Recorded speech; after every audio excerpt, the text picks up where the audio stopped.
Francis കോക്ക് കരം, director, the brand director of Mollywood Vineeth Sreenivasan. ഈ സിനിമ പ്രൊഡ്യൂസ് ചെയ്തിരിക്കുന്നത് വിശാഖ് സുബ്രഹ്മണ്യവും കൂടെ വിനീത് ശ്രീനിവാസനും ചേർന്നിട്ടാണ്. ഈ സിനിമ എഴുതിയിരിക്കുന്നത് നോബിൾ ബാബു തോമസ്. അദ്ദേഹം തന്നെയാണ് ഇതിലെ കഥാനായകൻ. കേന്ദ്ര കഥാപാത്രം ചെയ്തിരിക്കുന്നത് നോബിളാണ്. അദ്ദേഹം ഓൾറെഡി ഹെലനിൻ്റെ ഒക്കെ കോറൈറ്ററായിരുന്നു. പിന്നെ വിനീതിൻ്റെ അടുത്ത സുഹൃത്താണ്.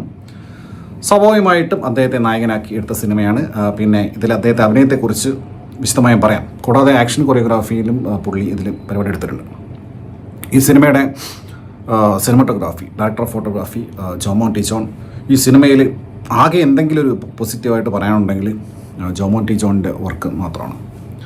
പിന്നെ veteran editor Ranjan Abraham. Music and original score ചെയ്തിരിക്കുന്നത് വിനീതിൻ്റെ മറ്റൊരു സുഹൃത്തായിട്ടുള്ള ഷാൻ റഹ്മാനാണ്. ഈ സിനിമയുടെ ജോൺറ എന്ന് പറയുന്നത് ആക്ഷൻ ത്രില്ലർ അങ്ങനത്തെ പരിപാടിയാണ്. അപ്പോൾ ഇതിൽ ഷാൻ റഹ്മാൻ്റെ സ്കോർ ഒരു വഴിക്ക്, സീൻസ് വേറൊരു വഴിക്ക്. ഇതെന്താണ് ഉദ്ദേശം മനസ്സിലായിട്ടില്ല. പല സീൻസും സ്കോറും തമ്മിലൊരു ബന്ധമില്ല. ഇനി സ്പൂഫാണോ അല്ലെങ്കിൽ ഡാർക്ക് ഹ്യൂമറാണോ എന്തായി കഴിഞ്ഞാലും ഭയങ്കര കോൺട്രഡിക്ടറി ആയിട്ടുള്ള സീനും സ്കോറും രണ്ട് വഴിക്കും. ചെണ്ടമുട്ടൊക്കെ ഉണ്ട്. വൺ ഫൈറ്റ് നടക്കുമ്പോൾ ചെണ്ടയടി. പിന്നെ ഫെജോയുടെ റാപ്പുണ്ട്. റാപ്പ് കുഴപ്പമില്ല, പക്ഷേ മൊത്തത്തിൽ ഒരു ഒരു അങ്ങ് സിങ്കായില്ല സീൻസും സ്കോറും തമ്മിൽ. അതായത് ചില ജോൺറയ്ക്ക് അത് ചെയ്യാൻ ആൾക്കാരാണ്. അപ്പം ദീപക് ദേവ് ഒരുപാട് വിമർശിക്കപ്പെട്ടിട്ടുള്ളതാണ് എമ്പുരാനിൽ. അതുപോലെ ഷാൻ റഹ്മാൻ എനിക്ക് ഇത് ഫിറ്റായിട്ട് തോന്നിയില്ല അദ്ദേഹം ഇതിന് ചെയ്തിട്ടുള്ളത്. ഇവിടെ എന്തോ ആൾക്കാരുണ്ട്. സാം സി എസ് അല്ലെങ്കിൽ ജെയ്ക്സ് ബിജോയ് എന്നും വേണമെന്ന് പറയുന്നില്ല. ഇവിടെ ജസ്റ്റിൻ വർഗീസ് ഉണ്ട്, അതുപോലെ തന്നെ വിഷ്ണു വിജയ് ഉണ്ട്, മണികണ്ഠൻ അയ്യപ്പ ഉണ്ട്, ക്രിസ്റ്റോസ് റേവിയർ ഉണ്ട്. എന്തോരം ആൾക്കാരുണ്ട് ഇവിടെ മലയാളത്തിൽ പിള്ളേർ. അപ്പോൾ അതാണ് ചില കാര്യങ്ങൾ നമ്മൾ കോംപ്രമൈസ് ചെയ്യാൻ പറ്റുന്ന കാര്യമാണ്. നായകൻ്റെ കാര്യം of course. Noble Mathew Thomas ചെയ്തിട്ടുള്ള നായക കഥാപാത്രം വന്ന് മിലിറ്ററി ദേവ് എന്നാണ് പേര്. തുടക്കത്തിൽ തന്നെ പുള്ളിയുടെ കഴിവ് കാണിക്കുക. ഭീകരനാണ്, കൊട്ടും ഭീകരൻ, വെട്ടിവെക്കും, തീവ്രവാദികളെ പിടിക്കും, അങ്ങനെയൊക്കെ ഭയങ്കരനാണ്. പക്ഷെ എന്തൊക്കെ ചെയ്തിട്ട് ഒരു മേനയാവണില്ല. അതായത് ഇദ്ദേഹമാണ് ഈ പടം കെയർ ചെയ്യേണ്ടത്, ഇതിലെ നായക കഥാപാത്രം. അങ്ങനെയുള്ള സിനിമയാണ്. ഇപ്പം ഇത്തരം തീമുള്ള ഇതിൽ മനുഷ്യക്കടത്ത്, മറ്റേ ഓർഗൻ ട്രാഫിക്കിങ്. ഇപ്പം ഓർഗൻ ട്രാഫിക്കിംഗ് എന്ന് കേട്ടാലേ ഒരുമാതിരി എല്ലാ പടത്തിലും ഓർഗൻ ട്രാഫിക്കിങ് അത് മെയിൻ തീം അല്ലെങ്കിൽ കൂടെ. അങ്ങനെ ഈ മനുഷ്യക്കടത്ത്, ഈ ഹ്യൂമൻ ട്രാഫിക്കിംഗ് പരിപാടി എന്ന് പറഞ്ഞു കഴിഞ്ഞാൽ അത് നമ്മൾ ടേക്കൺ കണ്ടിട്ടുണ്ട്. ഈ അടുത്ത് ഇറങ്ങിയ അജിത്തിൻ്റെ വിട മുറിച്ച് വരെ നമ്മൾ കണ്ടിട്ടുണ്ട്. വിട മുറിച്ച് ഈ സിനിമയുടെ ക്ലോസ് റിസംബ്ലൻസ് ഉണ്ട്. പക്ഷേ ഇതിൽ നായകന് വയ്യ. പുള്ളിയെ കൊണ്ട് ഒരു തുമ്പിയെ കൊണ്ട് റോക്ക് എടുപ്പിച്ച അവസ്ഥയാണ്. പുള്ളിക്കിത് കെയർ ചെയ്യാൻ പറ്റുന്നില്ല. പുള്ളിക്ക് ഓറയില്ല, സ്വാഗില്ല, സ്ക്രീൻ പ്രസൻസ് ഇല്ല, ഡയലോഗ് ഡെലിവറി ഇല്ല. പല സമയത്തും ഞാൻ വിചാരിച്ച് ഇത് ഡബ് ചെയ്ത പടമാണ്. ചില തെലുങ്കിൽ ഇറങ്ങുന്ന ചില മിലിറ്ററി പടങ്ങളൊക്കെ ഉണ്ട്, അത് ഡബ് ചെയ്ത് മലയാളത്തിൽ വരാറുണ്ട്. അത് കാണുന്ന പോലത്തെ ഡയലോഗ് ഡെലിവറി, മൊത്തം ഒരു കൃത്രിമത്വം, ആർട്ടിഫിഷ്യാലിറ്റി പടം. പിന്നെ ഇതിൻ്റെ സ്ക്രീൻ പ്ലേ, ഡയറക്ഷൻ ഒക്കെ മൊത്തം പ്രശ്നമാണ് ആകെ. അതായത് ഈ സിനിമയിൽ ലോജിക്ക് തപ്പെന്ന് പറയുന്നത് മണ്ടത്തല്ല, ലോജിക്ക് നോക്കണ്ട. പക്ഷെ ഇതൊരു മാരക സ്പൂഫായിട്ട് എനിക്ക് ഫീൽ ചെയ്തിരിക്കുന്നത്. ഇത് എന്താണ് ഇദ്ദേഹം ഉദ്ദേശിച്ചിരിക്കുന്നത് വിനീത് ശ്രീനിവാസൻ? ഇത്തരം സിനിമകളുടെ സ്പൂഫാണോ, അതോ ഇതിനകത്ത് കുറേ ഡാർക്ക് ഹ്യൂമർ കാറ്റിയിട്ട് കോമഡി ഉണ്ടാക്കാൻ ശ്രമിച്ചാണോ? അയ്യോ ബാബുരാജിൻ്റെ ക്യാരക്ടർ എന്ന് പറഞ്ഞു കഴിഞ്ഞാൽ കോമഡി ഉദ്ദേശിക്കുന്നത് എന്തൊക്കെയാണ് പറയുന്നത് ബാബുരാജ്? വല്ലാത്തൊരു ഉറപ്പിക്കലായി പോയി. ആ കഥാപാത്രം ഉണ്ടാക്കുന്ന ന്യൂസൻസ് എന്താ അറിയുക സിനിമയ്ക്കകത്ത്? വെറുതെ അതൊന്നും പറയുക, എന്തോ റൊസാരിയോ എന്നൊന്നും പറഞ്ഞിട്ടൊരു പിമ്പ് എന്തൊക്കെയോ ഇങ്ങനെ പറഞ്ഞ് കോമഡി ഉണ്ടാക്കാൻ ശ്രമിക്കുക. നായകൻ തന്നെ കോമഡി പീസാണ്. നായകൻ തന്നെ പല സന്ദർഭങ്ങളിലും എന്താ ഡോളോ 650 എന്നെല്ലാം പറഞ്ഞ കോമഡിയൊക്കെ ഉണ്ട്. എന്ത് കോമഡി അത്?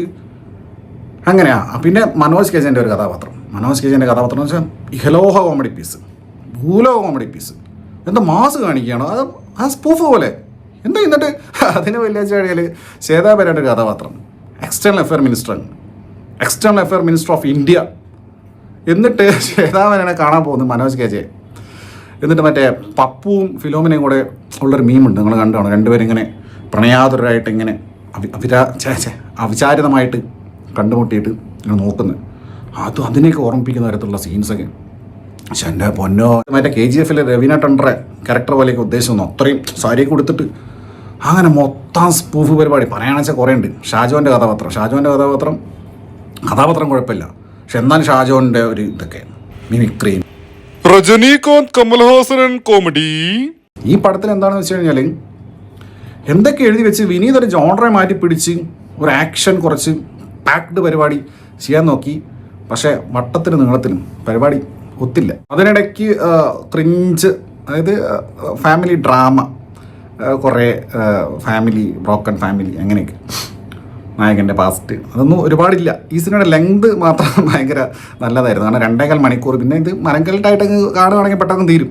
കാരണം കാണിക്കുന്ന മൊത്തം സീരിയസ് ആയി കാണിക്കുന്ന മൊത്തം കോമഡിയാണ്, കോമഡിയായി കാണിക്കുന്ന മൊത്തം ട്രാജഡിയാണ്. ജോജി കട്ടപ്പനെ കണ്ടേ, പുള്ളിക്ക് കുറച്ച് സീൻസേ ഉള്ളൂ. പിന്നെ അതിനിടയ്ക്ക് എന്താണെന്ന് വെച്ച് കഴിഞ്ഞാൽ ഈ സിനിമയിൽ മൈലി പറയാൻ പറ്റൂലെങ്കിൽ പിന്നെ കഷ്ടപ്പെട്ട് ഇതെന്തിനാ തൈര് എന്ന് പറയുന്നത്, മറ്റേ ആവേശത്തിൽ ബിമിമോൻ വെറുപ്പിച്ച ഓർമ്മല്ലേ, മൈലി മൈലി മൈലി മൈലി എന്ന് 100 പ്രാവശ്യം പറഞ്ഞിട്ട് ഒന്നുകിൽ മൈലി എന്ന് പറയാം, ഇല്ലെങ്കിൽ അത് പറയണ്ട.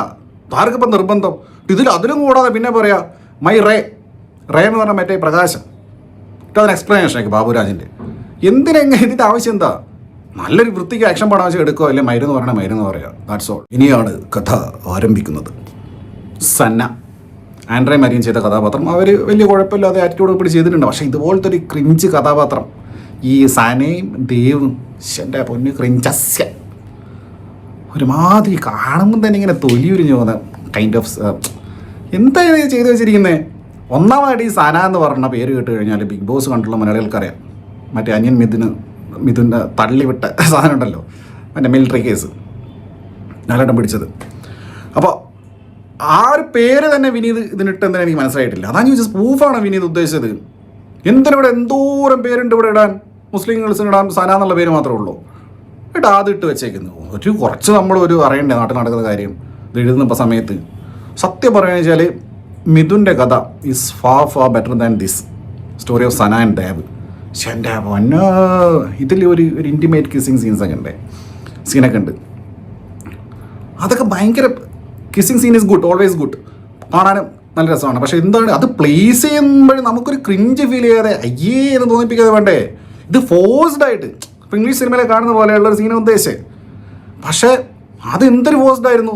അപ്പുറം മറ്റേ വിനീത് ചാക്കിയായിട്ട് മൊണ്ണ കഥാപാത്രമായിട്ട് പുള്ളി ഇതിൽ മറ്റേ ബ്രാൻഡ് പാർട്ണർ കല്യാൺ ജ്വല്ലറിയാണ്. പുള്ളി കല്യാൺ ജ്വല്ലറിയുടെ പരസ്യത്തിൽ അഭിനയിക്കാൻ വന്ന ഒരു സീനിൽ മാത്രം. അങ്ങനെ പോകുന്ന ഇതിൻ്റെ പരിപാടികൾ. ലാസ്റ്റ് ഈ സാനയുടെ തല ഒരു കരിങ്കലിനെ വാറയ്ക്കാൻ ഇടിക്കുന്നുണ്ട്. Satisfaction level. ജോണി ആൻ്റണി ഉണ്ട്, കർക്കശക്കാരനായിട്ടുള്ള അച്ഛൻ. അത് നല്ല കൂടിയ അളവ് തന്നെ പുള്ളി ചെയ്തിട്ടുണ്ട്. പിന്നെ ഈ സിനിമയുടെ പിന്നെ നടക്കുന്നത് ലർത്താക്ക, സൈപ്രസ്, മറ്റേ ഐലൻഡ് കൺട്രി ഉണ്ടല്ലോ, അവിടെയാണ് ഇവർ പറയുന്നത്. പക്ഷേ ഷൂട്ട് ചെയ്ത ജോർജിയിലാണെന്ന് തോന്നുന്നത്. ഇതൊക്കെ അടുത്തടുത്ത ടർക്കിയുടെ അപ്പുറമൊക്കെയുള്ള രാജ്യങ്ങളാണ്. അസർബൈജാൻ, ഞാൻ പറഞ്ഞില്ല വിടാമുറച്ചി സെയിം ടെറൈനിലായിരുന്നു, അസർബൈജാനിലായിരുന്നു. അപ്പം പിന്നെ അവിടെ ഇങ്ങനെ അതാ പറഞ്ഞു ജോമോൻ നല്ല രീതിക്ക് അവിടുത്തെ ഇതൊക്കെ ക്യാപ്ചർ ചെയ്ത് എടുത്തിട്ടുണ്ടെന്നല്ലാതെ ഈ കഥ പോകുന്ന പോക്ക്, ഇതിൻ്റെ പ്ലോട്ട്, ട്വിസ്റ്റ്, എൻ്റെ പൊന്നോ ഇതിലൊരു ട്വിസ്റ്റൊക്കെ ഉണ്ട്. ട്വിസ്റ്റ് കണ്ടങ്ങ് അന്താളിച്ച് വല്ലാത്ത ജാതി. അങ്ങനെ പിന്നെ ഇങ്ങനെ പോവുക സിനിമ. പിന്നെ രേഷ്മ സെബാസ്റ്റ്യനെ അദ്ദേഹത്തിൻ്റെ വൈഫായിട്ട് അഭിനയിച്ച് കഥാനായകൻ്റെ ദേവിൻ്റെ അവരും വൈഫായിട്ട് തന്നെ അഭിനയിച്ചിട്ടുണ്ട്. ഉത്തമ ഭാര്യ. ഒരു ഭാര്യ എങ്ങനെയായിരിക്കണം, ഭർത്താവുമായിട്ട് നന്നായി സഹകരിക്കുന്ന അണ്ടർസ്റ്റാൻഡിങ് ഉള്ള, ഭയങ്കര അണ്ടർസ്റ്റാൻഡിങ് ആയിട്ട് തന്നെ പുള്ളിക്കാരി ചെയ്തിട്ടുണ്ട്. ഇനി നമ്മുടെ KBFCയുടെ പഴയ ആശാൻ ഇവാൻ വുക്കമനോവിച്ച്. പുള്ളി ലുക്കുണ്ട് പക്ഷേ വർക്കില്ല. എന്താണെന്ന് വെച്ചാൽ പുള്ളിയെ പറഞ്ഞിട്ട് കാര്യമില്ല. ഇതുപോലത്തെ സ്ക്രിപ്റ്റിനകത്ത് പുള്ളിയെ പ്ലേസ് ചെയ്തിരിക്കുന്ന ചുറ്റിലും കോമഡി പീസാണ്. ബാബുരാനെ പോലത്തെ ആളുകളും പിന്നെ കുറേ അങ്ങോട്ടും ഇങ്ങോട്ടും നടക്കുന്ന ആൾക്കാരോ. പിന്നെ പുള്ളി ആ ഒരു ആറ്റിറ്റ്യൂഡ് പിടി ചെയ്തിട്ടുണ്ട്. വില്ലൻ കുറച്ച് സ്ട്രോങ്ങാണ്, കൊട്ടൂരനാണ്, ഭയങ്കര ക്രൂരതൊക്കെ കാണിക്കും, മനസ്സിലായില്ലേ? അങ്ങനത്തെ ഒരാളാണ്. പിന്നെ ഇതിൽ വേറെ ഒരു കഥാപാത്രമുണ്ട്, പുള്ളിയുടെ പേര് എനിക്കറിയില്ല. പക്ഷേ നന്നായിട്ട് ഫൈറ്റ് ചെയ്തിട്ടുണ്ട്, നല്ല ലുക്കുണ്ട്. പക്ഷേ പുള്ളിയുടെ ഈ ഡബ്ബിങ് മലയാളം അറിയത്താണ് മലയാളം പറയുന്ന കാര്യമുണ്ടല്ലോ. പുള്ളി ഇങ്ങനെ സുഹൃത്തെ വിളിക്കും. മറ്റേ ആസിഫ് അലിയുടെ മനസ്സിലാണല്ലോ, booze booze booze booze bro booze. അതിനുശേഷം ഇതിൽ സുഹൃത്തെ. പക്ഷെ പുള്ളി നന്നായി ഫൈറ്റ് ചെയ്തിട്ടുണ്ട്, കിടുമായിട്ട് ഫൈറ്റ് ചെയ്തിട്ടുണ്ട്. പുള്ളിക്ക് ആസ്മയാണ്. പുള്ളിക്ക് ആസ്മ വന്ന് പുള്ളി തട്ടിപ്പോയില്ലെങ്കിൽ ഉറപ്പായിട്ടും മറ്റേ ഇയാൾ പടവേനെ മട്ടത്ത് കയറിയേനെ ആര് കഥാനായകൻ. ഭർത്താക്കയിൽ കുറേ സമയം പിന്നെ ഭാര്യനെയും കുട്ടീനെയും കാണുന്നില്ല. പിന്നെ അവസാനം അവരൊക്കെ വരുന്നുണ്ട്. എന്തായി കഴിഞ്ഞാലും പടം ഇങ്ങനെ പിന്നെ കുറേ സീൻസ് മനഃപൂർവ്വം എടുത്തു വെക്കുന്ന നമുക്ക് മനസ്സിലായി. ഇത് കുറച്ച് കഴിഞ്ഞിട്ട് അവസാനം ഇങ്ങനെ മാസ് കാണിക്കണം, അല്ലെ അവസാനം ഇങ്ങനെ എൻട്രി വരണം എന്ന് വെച്ചാൽ ആദ്യം ഇങ്ങനെ സെറ്റ് ചെയ്ത് വെച്ചേക്കുക. വളരെ കൃത്രിമമായിട്ട് സെറ്റ് ചെയ്ത് വെച്ചപ്പോഴേ മനസ്സിലാവും കുറച്ച് കഴിഞ്ഞാൽ സംഭവിക്കും. ചെക്ക് ഓഫ് ഗണ്ണ് പോലുള്ള പരിപാടികൾ. അങ്ങനെ മൊത്തത്തിലൊരു ഏച്ച് കെട്ടിയിട്ടുള്ള ഒരു സിനിമ. പഞ്ചാബി ഹൗസിലെ കൊച്ചിൻ എഫയുടെ ലെജൻഡറി മറ്റേ ജൊബ അതൊക്കെ എടുത്തതിൽ ഉപയോഗിച്ചിട്ടുണ്ട്. എൻ്റെ പൊന്നോ, ഈ ബുദ്ധിയൊക്കെ എവിടെ നിന്നാണ് വന്നതെന്ന് മനസ്സിലായിട്ടില്ല. അതൊക്കെ ഉപയോഗിക്കാൻ വേണ്ടിയിട്ട് അങ്ങനെ ഒരു മലങ്കൾട്ടായിട്ട് വേണമെങ്കിൽ ആ രീതിയിൽ കാണാൻ പറ്റിയ സിനിമ. അല്ലാതെ ഇത് ഉദ്ദേശിച്ച പരിപാടി നടന്നിട്ടില്ല. ജോൺറയ്ക്ക് അനുസരിച്ചിട്ടുള്ള പരിപാടി ഇതിനകത്ത് നടന്നിട്ടില്ല. വിനീത് ഏതോ ഇൻ്റർവ്യൂ പറഞ്ഞിട്ടുണ്ട്, ക്യൂവിലാണെന്ന് തോന്നുന്നു, കുറേ പൈസ ഇട്ടിട്ടുണ്ട്.